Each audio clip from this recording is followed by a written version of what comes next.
ভাই 120 টাকা কেজি নিয়ে যান। আপনি যদি 1 কোটি টাকা নিয়ে ব্যবসা করতে বসেন, বছর শেষে আপনি 2 কোটি টাকার মালিক। তুই কথা বললে আমাকে অ্যারেস্ট করবে পুলিশ।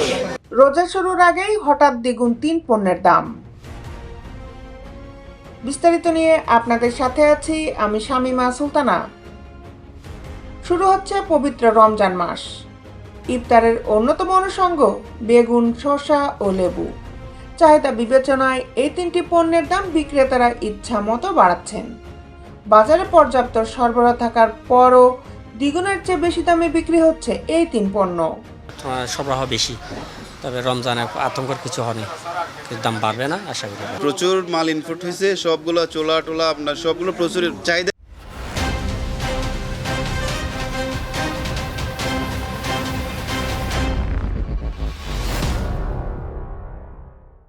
তবে বাড়তি চাহিদা তৈরি হলেও এবার অনেকটা স্থিতিশীল ছোলা, খেজুর, ডাল, পেঁয়াজ, রসুন ও চিনির দর। আবার বাজারে বাড়তি সরবরাহের কারণে ছোলা, চিনি সহ কয়েকটি ভোগ্যপণ্যের দাম এরই মধ্যে কমেছে। তবে এবারও রোজা ঘিরে বাড়তি মাংসের বাজার, এখনও কাটেনি ভোজ্য তেলের সংকট। হঠাৎ দ্বিগুণ রোজার কয়েক পণ্যের দাম। গতকাল বৃহস্পতিবার রাজধানীর মহাখালী কাঁচা বাজার, বাড্ডা ও রামপুরা বাজার ঘুরে এবং বিক্রেতাদের সঙ্গে কথা বলে এসব তথ্য মিলেছে। মানভেদে বেগুন কেজিতে 80 থেকে 100 টাকায় বিক্রি হচ্ছে, যা এক সপ্তাহ আগেও ছিল 50 থেকে 60 টাকা কেজি। শসা কেজিতে 60 থেকে 80 টাকায় বিক্রি হচ্ছে।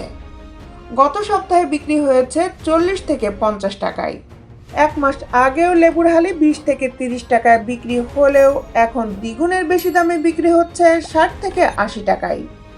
উন্নত জাতের লেবুর হালি 100 টাকা হালিতে বিক্রি হতে দেখা গেছে। বাজার ঘুরে দেখা যায় রোজা উপলক্ষে সব ধরনের মাংসের দাম বেড়েছে। কেজিতে 20 টাকা পর্যন্ত বেড়ে ব্রয়লার মুরগি কেজিতে 200 থেকে 210 টাকা বিক্রি হচ্ছে। সোনালী মুরগি কেজিতে 220 থেকে 340 টাকা পর্যন্ত বিক্রি হচ্ছে। গরুর মাংস কেজিতে 30 থেকে 50 টাকা পর্যন্ত বেড়ে 780 থেকে 800 টাকায় এবং খাসির মাংস কেজিতে 1150 থেকে 1200 টাকায় বিক্রি হচ্ছে।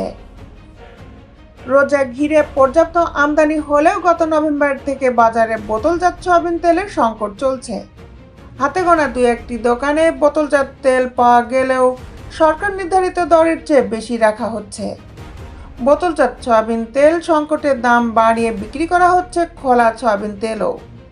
ভোজ্য তেলের সরবরাহ সংকটের কারণে ভোক্তারা এত সংকট কেন?